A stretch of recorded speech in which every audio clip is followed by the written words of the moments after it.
Evening friends, I welcome all of you to my channel Bank Nifty tomorrow. दोस्तों, मैंने आपके सामने Bank Nifty spot का daily time frame का chart यहाँ पर डिस्प्ले किया हुआ है।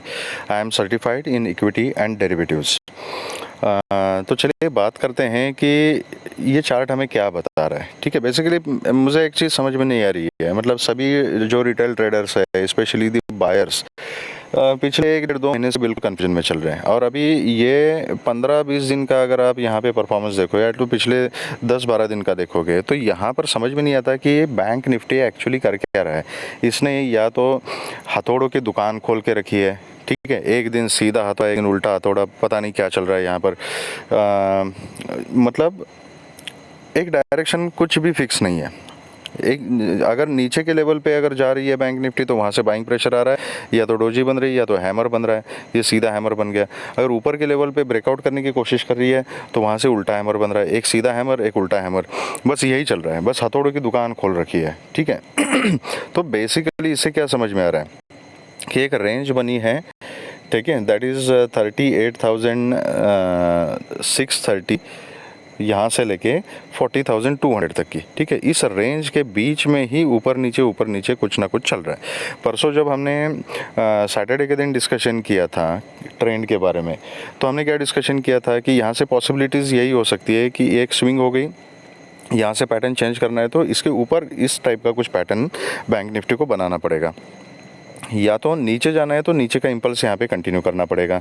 ठीक है, और इससे ज़्यादा अगर तीसरा कोई ऑप्शन है तो क्या हो सकता है, भी यहाँ पे कंसोलिडेट हो सकती है। ठीक है, तो अभी कंसोलिडेशन तो चल रहा है, लेकिन अगर आप देखोगे तो ना कम्प्लीटली बेरिश है ना कम्प्लीटली बुलिश है। ऊपर और नीचे दोनों तरफ की मूवमेंट्स बैंक निफ्टी दे रही है, और पिछले 2 दिन से बिल्कुल रेंज बाउंड है, बिल्कुल रेंज बाउंड। अगर आप देखोगे तो परसों के दिन की जो कैंडल, इस कैंडल के बीच में ही कल की और आज की कैंडल बनी हुई है। So this is a mother candle. ये मदर कैंडल के बीच में ये दोनों चाइल्ड कैंडल्स यहाँ पे बन चुकी है। तो बेसिकली यहाँ पे काम कैसे हो रहा है, बर्गर की तरह काम हो रहा है। ठीक है, आपने वो बड़ा वाला बर्गर खाया होगा कभी, किंग्स बर्गर वगैरह में, पता नहीं क्या बोलते हैं उसको। तो वो बड़ा वाला जो बर्गर होता है ना, जो हाथ के बीच में भी नहीं आता, तो उसमें पूरा माल मसाला ठूस ठूस के भरो बीच में, ऊपर से दबाओ नीचे से दबाओ, और उसको खाने की कोशिश करो। अपने चेहरे का जो साइज़ है, उस साइज़ का वो बर्गर होता है, उसको मुंह में कैसे ले लोगे आप, खाना मुश्किल हो जाता है। ठीक है, तो यहाँ इस टाइप की कुछ सिचुएशन यहाँ पे बन रही है।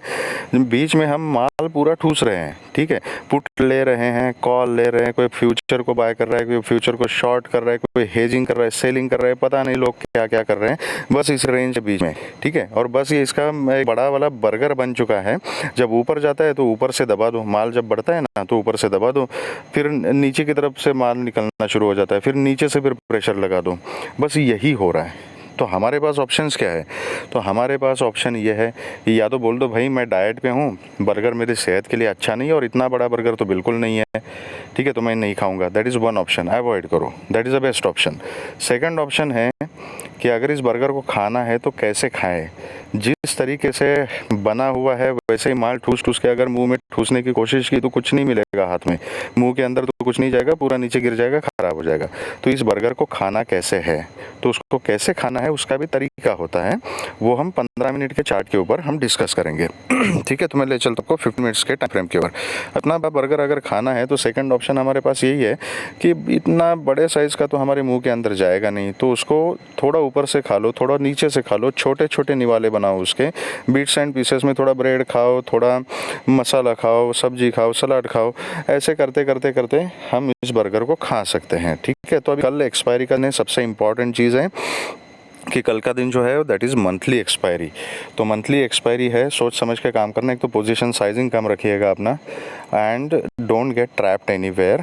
रिस्क मैनेजमेंट ठीक से करनी है, स्टॉप लॉस स्ट्रिक्टली फॉलो करने हैं, एंड सबसे इंपॉर्टेंट चीज़ जो सेफ ट्रेडर्स है वो नेक्स्ट एक्सपायरी में भी काम कर सकते हैं, क्योंकि वोलेटिलिटी रहेगी। मंथली एक्सपायरी है, ऊपर से मार्केट में कन्फ्यूजन है, कोई भी डायरेक्शन सेट नहीं है। ठीक है, ये बर्गर हथौड़ा वगैरह जोक्स अपार्ट, बट इससे साइकोलॉजी और सेंटिमेंट हमें क्या समझ में आता है वो बताने की मैं कोशिश कर रहा हूँ।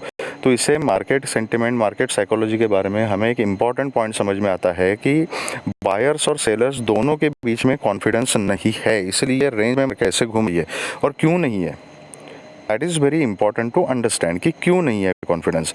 अगर बायर्स में कॉन्फिडेंस होता तो उसको 1000-1500 पॉइंट की एक रैली क्यों नहीं देते ब्रेकआउट करके। बैंक निफ्टी का अगर आप चार्ट ढंग से देखोगे तो किसी भी इंपॉर्टेंट लेवल के ऊपर बैंक निफ्टी सस्टेन नहीं कर रही है, ब्रेकआउट देते हैं और वहाँ से फिर नीचे सेलिंग प्रेशर आ जाता है।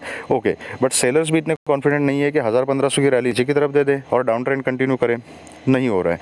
क्यों नहीं हो रहा है? That is very important to understand. उसका रीज़न ये है कि बाइंग में कॉन्फिडेंस क्यों नहीं है, क्योंकि ग्लोबल क्यू जो है वो मिक्स है। कभी यूएस का कोई बैंक डूब जाता है, कहीं यूरोप में कोई पंगा हो जाता है, कहीं और कुछ हो जाता है, तो global cues are negative to mixed. ठीक है, सबसे जितने भी न्यूज़ फ्लोज आ रहे हैं, जो भी हो रहा है उठक पटक, उसका सीधा इम्पैक्ट जो होता है वो इकोनॉमी के ऊपर होता है। अगर यूएस के अगर 2 बैंक डूब गए तो डेफिनेटली आपके बैंकिंग सेक्टर के ऊपर ही उसका इफेक्ट होगा ना। मतलब रिएक्ट कौन करेगा? सबसे पहले बैंकिंग सेक्टर ही करेगा। ठीक है, वहाँ पे कुछ यूरोप में कुछ वॉर से रिलेटेड न्यूज़ आती है या और कुछ होता है, वहाँ के बैंक में कोई समस्या हो जाती है, किसी बड़े कंपनी में समस्या हो जाती है, किसी और का कुछ रिपोर्ट आता है, कुछ निगेटिविटी है, तो सबसे पहला इम्पैक्ट होता है इकोनॉमी के ऊपर। तो डेफिनेटली बैंकिंग सेक्टर उसको रिएक्ट करेगा।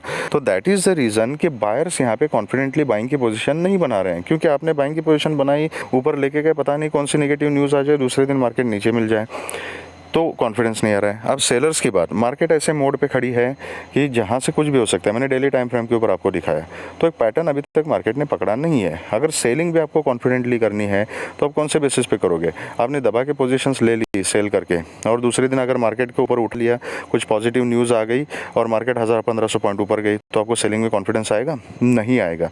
तो that is why everything is in confusion. ठीक है, तो अभी इस सिचुएशन के साथ डील कैसे करना है? तो मैंने जैसे बोला उसी तरीके से बर्गर खाना है, छोटे छोटे टुकड़े खाने हैं, पूरा का पूरा बर्गर ठूसने की ज़रूरत नहीं है। ओके, तो हम अभी डिस्कस करेंगे कि हमारा कल का सेटअप क्या था और हमें आज क्या देखने को मिला है चार्ट के ऊपर, और हमने किस तरीके से काम किया। तो चार्ट आपके सामने है। जो डिस्कशन किया था उसके हिसाब से मार्केट ने बिहेव तो किया, लेकिन मार्केट में वोलेटिलिटी थी, बीच में काफ़ी सारा स्टैगनेंट हो गया था मार्केट, प्रीमियम मूवमेंट नहीं थी, बहुत सारी चीज़ें थी, तो उसमें it was not very easy to trade. लेकिन जो डिस्कशन किया था उसके हिसाब से हमें सेटअप तो मिल चुका था। हमारा डिस्कशन ये था कि अगर गैप अप खुलती है और कहीं 550 आसपास अगर खुलती है, वहाँ से रिजेक्शन मिलता है, तो वो रिजेक्शन हम प्ले कर सकते हैं, वहाँ पे पुट की पोजीशन बना सकते हैं, और नीचे हमारा 280 से 330 का जो है वो सपोर्ट जोन है। ये क्लियर डिस्कशन था। ये सेटअप आपको मार्केट ने खुलते के साथ ही दिया। ठीक है, 560 से मार्केट ने यहाँ पे रिजेक्शन ले लिया सीधा 330 के लेवल तक, 230 पॉइंट की एक मूवमेंट यहाँ पे दे दी। फिर ये सपोर्ट जोन था, सपोर्ट जोन में बाइंग का जैसे सिनेरियो बन गया, तो यहाँ से एक बाइंग का मोमेंटम मार्केट ने आपको दे दिया, जो आपको 600 के आसपास लेके गया, 570 600 के आसपास। उसके बाद फिर से उसी बाइंग जोन में मार्केट आ गई। यहाँ पे कुछ लोगों ने बाय किया और ये अच्छी खासी 645 तक की जो रैली थी इसको पकड़ने की कोशिश की थी। तो ओवरऑल जिन लोगों ने छोटे छोटे टारगेट्स के साथ स्कैल्पिंग किया था, रिस्क मैनेज किया और सही लेवल पे एंट्री की, उनको पुट और कॉल दोनों के ट्रेड्स यहाँ पे मिल चुके थे। ठीक है, तो ये हमारा डिस्कशन कल था कि अगर मार्केट रेंज बाउंड होती है तो हम सपोर्ट पे बाय कर सकते हैं और रेजिस्टेंस पे सेल कर सकते हैं। जिन लोगों ने फॉलो किया उनको थोड़ा बहुत तो कुछ प्रॉफिट मिला होगा, आई एम श्योर। तो कल किस तरीके से काम करना है? तो कल एक्सपायरी का दिन है, ऊपर के ट्रेंड लाइन ये आप अपने चार्ट के ऊपर ड्रॉ कर सकते हो, और इंपॉर्टेंट लेवल जो है आज का हाई जो है दैट इज़ 39,650 का लेवल कर लीजिए, that is a very important level. अगर बैंक निफ्टी फ्लैट खुलती है, आज की क्लोजिंग जो है डेली बेसिस पे जो क्लोजिंग है, सॉरी एक्चुअल क्लोजिंग जो है 39,605 की क्लोजिंग है आज की। ओके, एंड डेली बेसिस पे आई थिंक 39,560 के आसपास की कुछ क्लोजिंग दी है। अगर बैंक निफ्टी 500 से लेकर 650 के बीच में ही कहीं खुलती है, इमीडिएटली मैं कोई भी ट्रेड नहीं करूँगा, आई विल वेट। जितना ज़्यादा यहाँ पर एक्यूमुलेशन हो जाए ना उतना ज़्यादा अच्छा है, क्योंकि एक्यूमुलेट होने के बाद किसी एक साइड में अगर ब्रेकआउट दे देते हैं ना तो एक अच्छा खासा मोमेंटम मिल जाएगा। ओके, अगर फ्लैट खुल के एकदम उसी मोमेंटम में अगर ऊपर जाती है ना तो मैं कोई भी पोजीशन नहीं लूँगा यहाँ पे, क्योंकि मैंने बोला आपको कि पिछले कुछ दिनों का आप चार्ट देख लीजिएगा, डेली टाइम फ्रेम के ऊपर देख लीजिए, हायर टाइम फ्रेम के ऊपर देख लीजिएगा, जिस लेवल को, जो ब्रेकआउट लेवल है, उस इंपॉर्टेंट लेवल को ब्रेकआउट करने के बाद वो ब्रेकआउट सस्टेन नहीं हो रहा है बैंक निफ्टी के अंदर। ठीक है, तो इस कंडीशन में क्या होता है, ट्रैपिंग हो सकती है। अगर मैं यहाँ खुलते के साथ ऊपर थी उस मोमेंटम में अगर मैं क्वांटिटी कुछ डाल देता हूँ ना यहाँ पे, हो सकता है यहाँ 750 के आसपास जाके वहाँ से गिरना शुरू कर दे, तो यहाँ पे ट्रैप होने का चांस है। तो अगर ये खुलते के साथ ही अगर ऊपर जाती है और 650 के लेवल को अगर ब्रेक कर देती है ना, तो I will wait for some time, I will wait for a swing. मैं इमीडिएटली कॉल की पोजीशन नहीं लूँगा, यहाँ पे मैं कॉल की पोजीशन बनाऊँगा रीटेस्ट के ऊपर। ठीक है, क्योंकि ये ब्रेकआउट रीटेस्ट सेटअप हम बना सकते हैं। तो I will wait for retest. अगर 650 के ऊपर चली जाती है मैं एक स्विंग का वेट करूंगा, और फिर से नीचे आती है 650 630 के आसपास कहीं आके यहाँ पे कोई सपोर्ट का सीन बनता है तो यहाँ पर मैं कॉल की पोजीशन बनाऊंगा with a very strict stop loss. ठीक है, अगर मैं 650 के आसपास अगर मैं कॉल की पोजीशन अगर बना रहा हूँ तो कल एक्सपायरी का दिन है, प्रीमियम फ्लक्चुएशन बहुत ज़्यादा होगा तो स्टॉप लॉसेस थोड़े बड़े रखने पड़ेंगे। ठीक है, अगर 650 के आसपास फिर से रिटेस्ट करते हैं, मतलब 630 पकड़, जब 630 के आसपास अगर के रिटेस्ट करती है यहाँ पे मैं कॉल की पोजीशन बनाता हूँ तो मेरा स्टॉप लॉस मैं 570 के आसपास मेरा स्टॉप लॉस रखूंगा। अगर 570 के नीचे निकल जाती है, स्टॉप लॉस हिट हो जाता है तो I will again wait, stop loss लेके मैं बैठूंगा, I will wait for the price action. और यहाँ से अगर एज पर सेटअप अगर यहाँ से ऊपर जाना शुरू कर देती है तो फिर देन 630 के सपोर्ट के बाद फर्स्ट टारगेट मेरा रहेगा 39,730 750 का जोन। उसके बाद 750 को क्रॉस करने के बाद 830 का लेवल, 830 के बाद 880 900 का जो जोन है that is a very important resistance. तो यहाँ तक के अगर टारगेट्स मुझे मिल जाते हैं तो यहाँ पे मैं अपनी 80% क्वांटिटी जो है उसको रिड्यूस करूँगा, और फिर यहाँ से स्विंग वगैरह लेके अगर 900 को अगर ब्रेकआउट दे देती है तो then I will keep trailing, और 900 के ऊपर सस्टेन हो जाती है तो मैं कुछ पोजीशन उसमें ऐड करने के बारे में सोचूंगा। अगर 950 को क्रॉस कर देती है तो फिर नेक्स्ट टारगेट रहेगा 40,050 का। 40,050 के ऊपर भी अगर निकल जाती है तो देन 40,130 150 का जोन, और उसके ऊपर 40,200 से लेके 230 यहाँ तक के मैं टारगेट्स कल के लिए देख रहा हूँ। इसके अगर ऊपर निकल जाती है तो आप उसको ट्रेल कर सकते हो टिल 40,330 तक, 280 से 330 के जोन तक आप ट्रेल कर सकते हो, लेकिन मैं 200 तक के टारगेट कल के लिए देख रहा हूँ। तो ये कंडीशन मैंने बताई है। ठीक है, अगर यहाँ फ्लैट खुल के इसी जोन में रहती है, मतलब 500 से 650 के बीच में ही रहती है तो सबसे बढ़िया सेटअप रहेगा। उसके बाद अगर इस साइड में ब्रेकआउट कर देती है definitely I would like to go for a call, और नीचे की तरफ अगर ब्रेकडाउन दे देती है तो उस कंडीशन में personally I will prefer to avoid. ठीक है, यहाँ पे जो रिस्की ट्रेडर्स है वो पुट की पोजीशन ले सकते हैं, फिर से 500 के नीचे आने के बाद 300 तक के टारगेट्स आपको मिल सकते हैं, लेकिन मैं यहाँ पे थोड़ी सी पोजीशन लेना अवॉइड करूँगा। रीज़न बीइंग कि फिर से 500 के नीचे आने के बाद ना यहाँ तक तो एक इम्पल्स में आ सकती है, फिर यहाँ पे वोलेटिलिटी क्रिएट हो जाएगी, फिर पता नहीं कौन से लेवल से बायर एक्टिवेट हो जाएंगे। 400 के लेवल से भी बायर एक्टिवेट हो सकते हैं, फिर 330 के लेवल से भी हो सकते हैं, और 280 के लेवल से भी हो सकते हैं। तो यहाँ पे थोड़ा सा गड़बड़ हो जाएगा, ठीक है, कन्फ्यूजन हो जाएगा, वोलेटिलिटी बढ़ेगी। तो यहाँ पर मैं 500 के नीचे एकदम से तो पुट की पोजीशन लेना मैं अवॉइड करूंगा। यहाँ पे मैं प्राइस एक्शन देखूंगा, एंड प्राइस एक्शन के हिसाब से मैं डिसाइड करूंगा कि क्या करना है। एक इम्पल्स में यहाँ पे आती है, यहाँ पे 330 के आसपास अगर कोई बाइंग का सिनेरियो बनता है definitely I would like to go for a call with a very strict stop loss. और अगर ये स्टॉप लॉस हिट हो जाता है और उसके बाद अगर बैंक निफ्टी 270 के नीचे सस्टेन हो जाती है और मोमेंटम कंटिन्यू हो जाता है तो यहाँ पर मैं छोटी क्वांटिटी में पुट की पोजीशन बनाना प्रेफर करूँगा। ओके, और अगर 270 के नीचे अगर बैंक निफ्टी निकल जाती है तो फिर जो टारगेट रहेंगे वो 39,180 का फर्स्ट टारगेट रहेगा। उसके बाद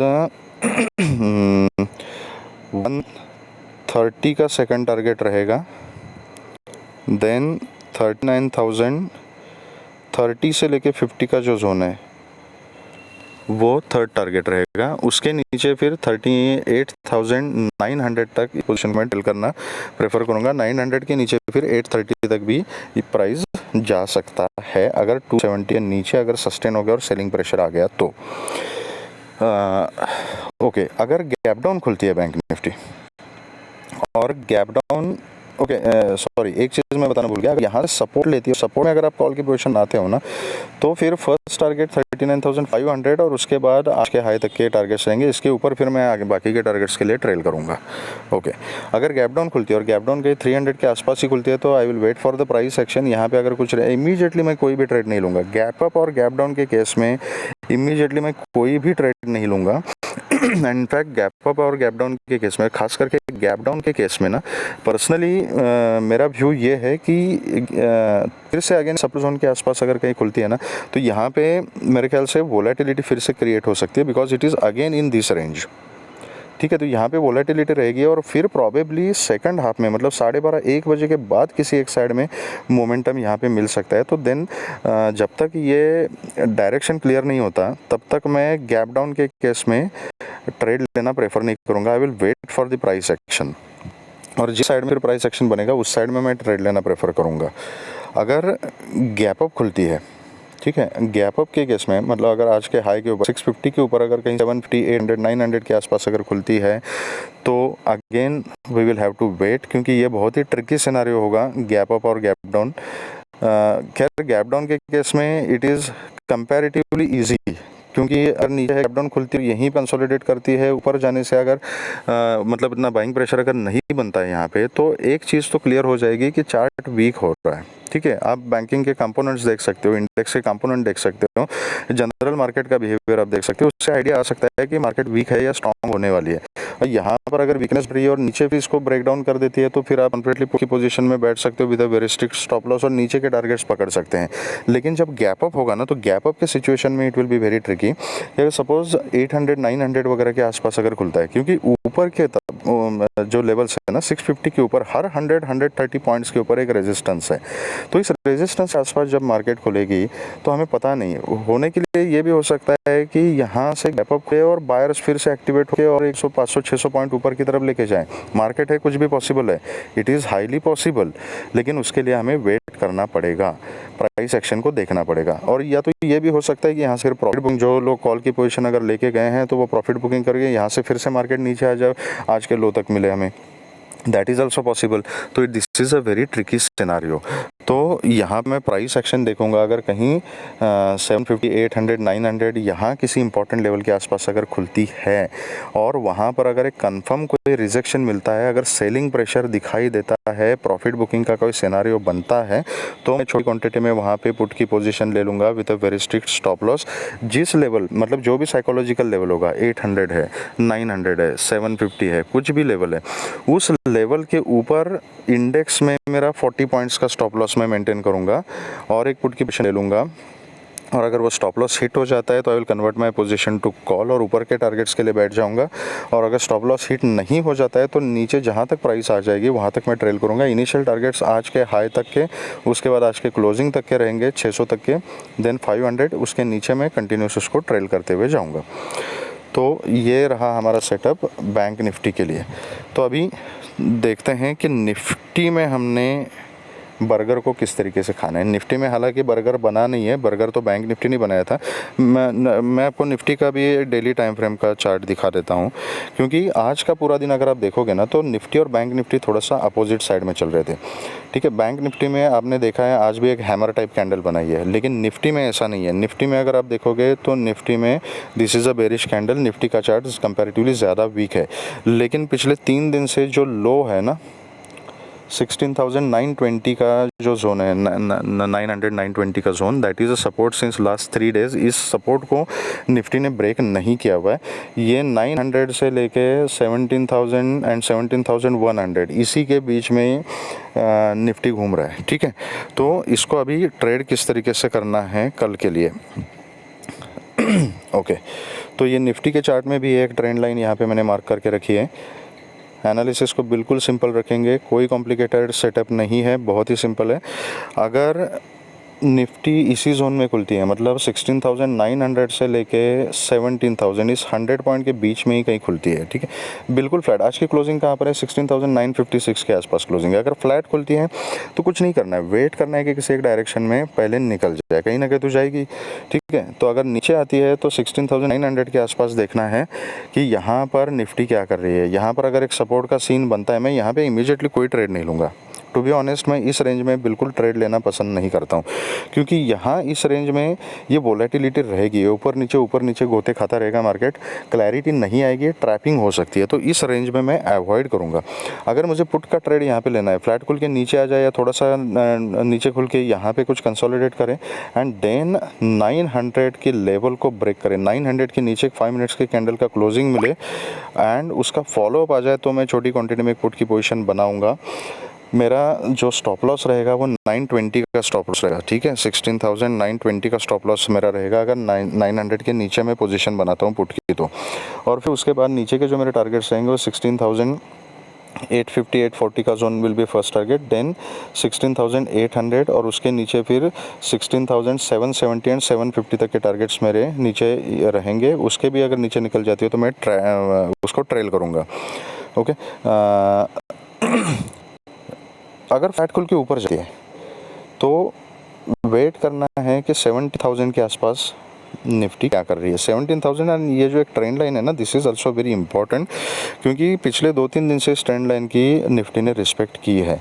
तो यहाँ पे आपको देखना पड़ेगा इस ट्रेंड लाइन के आसपास। मैं कॉल की पोजीशन इस ट्रेंड लाइन के ऊपर अगर सस्टेन हो जाती है ना तो तभी मैं सोचूंगा, तब तक नहीं सोचूंगा एक्चुअली। अगर यहाँ पर कुछ रिजेक्शन वगैरह आपको मिल जाता है ना, यहाँ पे कोई नेगेटिव कैंडल बनती है, रिजेक्शन मिलता है, तो यहाँ पर मैं पुट की पोजीशन बनाना प्रेफर करूँगा with a very strict stop loss. अगर यहाँ से ऊपर जाती है, यहाँ पे ये 17,000 से लेके ये 17,050 का प्रोबेबली जोन है। यहाँ पे कुछ कंसोलिडेशन वगैरह करके अगर ये ट्रेंड लाइन को ऊपर की तरफ अगर ब्रेक करती है तो definitely then I would like to go for a call with a very strict stop loss. ये समवेयर अराउंड 17,030 के आस 17,020 से 30 के आसपास ये जनरली ट्रेंड लाइन आ जाएगी कहीं ना कहीं, ठीक है। यहाँ पे मैं अगेन तकरीबन 25 से 30 पॉइंट का स्टॉप लॉस यहाँ पे लगाऊंगा। 17,000 के नीचे मेरा स्टॉप लॉस है थोड़ा बफर लेके, और यहाँ पे मैं कॉल की पोजीशन बनाऊंगा एंड देन 17,100 का मेरा फर्स्ट टारगेट रहेगा। 17,100 को भी अगर क्रॉस करती है तो then 130, then 17,150, then 17,170 and then 17,200। 17,200 is a very important resistance. हमने देखा है पिछले पूरे हफ्ते में इस लेवल का निफ्टी ने रिस्पेक्ट किया हुआ है। अगर उस लेवल पे मुझे कहीं ना कहीं निफ्टी मिल जाती है और मैंने अगर कॉल की पोजीशन ली है तो मैं 80% क्वांटिटी वहाँ पर बुक करना प्रेफर करूँगा। अगर 200 के ऊपर सस्टेन हो जाती है तभी मैं कुछ क्वांटिटी ऐड करूँगा और फिर 230, 250 एंड 300 तक के टारगेट्स मिल जाएंगे। लेकिन मैं इतने ज़्यादा टारगेट्स कल के लिए नहीं देख रहा हूँ, फिर भी अगर ये टारगेट्स मिलते हैं हम उसको टेल कर सकते हैं, ओके। तो ये रही फ्लैट खुल के ऊपर या नीचे जाने की बात। अगर गैप अप खुलती है और गैप अप कहीं इस ट्रेंड लाइन के आसपास ही खुलती है, ठीक है। आज हमारा क्या डिस्कशन था, आज के केस में भी हमने गैप अप में यही डिसाइड किया था। आपको जान के हैरानी हो गया, आप चार्ट देख लीजिए, यहाँ पे मैंने इसीलिए ये लेवल मार्क करके रखा हुआ है, ठीक है। हमारा डिस्कशन ये था कि कहीं 17,060 65 के पास अगर निफ्टी खुलती है और वहाँ पे रिजेक्शन मिलता है तो मैं पुट की पोजीशन लेना प्रेफर करूँगा। 900 तक के टारगेट्स मिल सके, यहाँ पे आप देख लीजिए कितना मोमेंटम मिला। यही एक ट्रेडिंग सेटअप आज निफ्टी में था, इसके अलावा और कोई ट्रेडिंग सेटअप निफ्टी ने पूरे दिन में नहीं दिया। तो अगर आपने ये एनालिसिस फॉलो किया, आई एम श्योर मैं अपने अच्छा खासा प्रॉफिट यहाँ पे कमाया होगा। तो कल भी अगर गैप अप खुलती है कहीं 70,050 वगैरह के आसपास, 30-50 इस जोन में खुलती है, यहाँ पर ये ट्रेंड लाइन है, तो ये देखना ज़रूरी है कि यहाँ पे प्राइस एक्शन क्या दिखा रहा है। यहाँ से रिजेक्शन मिलता है तो मैं बहुत छोटी क्वांटिटी में यहाँ पे पुट ले लूँगा और नीचे 900 तक के टारगेट्स कैप्चर करने की कोशिश करूँगा। लेकिन अगर यहाँ खुलने के बाद ऊपर के लेवल पे ही सस्टेन हो जाती है तो definitely would like to go for a call और ऊपर के टारगेट्स में पकड़ना प्रेफर करूंगा।